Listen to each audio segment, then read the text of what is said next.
నా పేరు మద్దాల బాపూజీ. రాష్ట్ర ప్రభుత్వ ఉద్యోగుల సంఘం కోనసీమ జిల్లా ప్రెసిడెంట్గా పనిచేస్తున్నాను. ఈరోజు రాష్ట్ర అధ్యక్షులు కామ్రేడ్ సూర్యనారాయణ గారి యొక్క ఆదేశాల మేరకు రాష్ట్ర వ్యాప్తంగా ప్రభుత్వ ఉద్యోగుల యొక్క సంఘం పునర్నిర్మాణంలో భాగంగా ఈరోజు మండపేట తాలూకా కమిటీ ఏర్పాటులో ఈరోజు రావడం జరిగింది. ముఖ్యంగా ఈ రాష్ట్రంలో 8 లక్షల మంది ప్రభుత్వ ఉద్యోగులకి రావాల్సినటువంటి అనేక పెండింగ్ సమస్యలు ఉన్నాయి. ముఖ్యంగా 5 సంవత్సరాలు దాటినప్పుడు కూడా నేటికి పిఆర్సీ కమిటీ ప్రభుత్వం ఏర్పాటు చేయలేదు.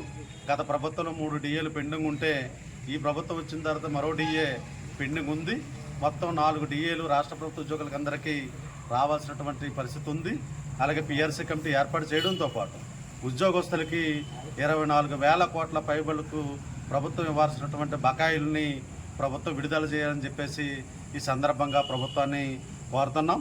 కూటమి ప్రభుత్వం ఏదైతే గత ఎన్నికల్లో గత ప్రభుత్వం ఇవ్వాల్సినటువంటి బకాయిలు కానీ ఉద్యోగస్తులకు సంబంధించినటువంటి సమస్యలు కానీ పరిష్కరిస్తామని హామీ ఇచ్చింది.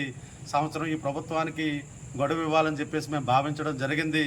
ప్రభుత్వం తక్షణం జోక్యం చేసుకుని ఉద్యోగుల సమస్యల పరిష్కారం కోసం రాష్ట్ర వ్యాప్తంగా ఉద్యోగ సంఘ నాయకుల్ని చర్చలకు ఆహ్వానించి ఏం పరిష్కరిస్తారు, ఏం కానివి అనే విషయాన్ని తేల్చి తక్షణం పరిష్కారకు సాధ్యమైనటువంటి విషయాల్ని రాష్ట్ర ప్రభుత్వం ప్రకటించాలని, లేని పక్షంలో ఈ నెల 26, 27 తేదీల్లో ఆంధ్రప్రదేశ్ ప్రభుత్వ ఉద్యోగుల సంఘం తరపున విజయవాడలో జరుగు రాష్ట్ర కమిటీ సమావేశంలో అన్ని శాఖల డిపార్ట్మెంట్లకు సంబంధించినటువంటి ఉద్యోగులు రాష్ట్ర నాయకులు హాజరు కానున్నారు.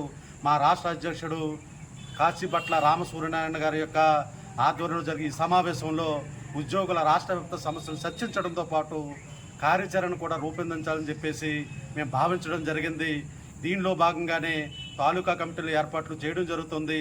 కాబట్టి ఉద్యోగులాకానికి మేము చెప్పేది ఏమంటే, ఉద్యోగస్తులారా అందరూ ఐక్యం కావాలని, ఏ ఉద్యోగ సంఘం ఆ ఉద్యోగ సంఘం విడివిడిగా ఉండరాదని, అన్ని ప్రభుత్వ శాఖలు ఐక్యంగా నిలబడాలని, సమస్యల కోసం ఇచ్చే పిలుపుల్లో అందరూ భాగస్వాములు కావాలని, ఆ రకంగా ఉద్యోగులు భాగస్వాములు అయిన ఏడల మాత్రమే సమస్యల పరిష్కారానికి అవకాశం ఏర్పడుతుందనే విషయాన్ని అందరూ అర్థం చేసుకోవాలని, ముఖ్యంగా సచివాలయ ఉద్యోగులకు సంబంధించి చాలా దుర్మార్గమైనటువంటి వెట్టి చాకిరి గురవుతున్నారు. వారికి సమయపాలన కూడా లేకుండా అటు మున్సిపల్ శాఖ పరిధిలో ఉన్నటువంటి పట్టణ ప్రాంతాల్లో కానీ, పంచాయతీరాజ్ పరిధిలో ఉన్నటువంటి రూరల్ ప్రాంతంలో కానీ సచివాలయం ఉద్యోగస్తులతో సమయపాలన లేకుండా, సెలవులతో నిమిత్తం లేకుండా చాలా వెట్టి చాకరీ చేసుకునే పరిస్థితి ఉంది. ప్రశ్నిస్తే కనుక ఉద్యోగస్తులని సోకాజ నోటీసుల ద్వారా, మెమోల ద్వారా భయభ్రాంతులకు గురి చేసే పరిస్థితి ఉంది.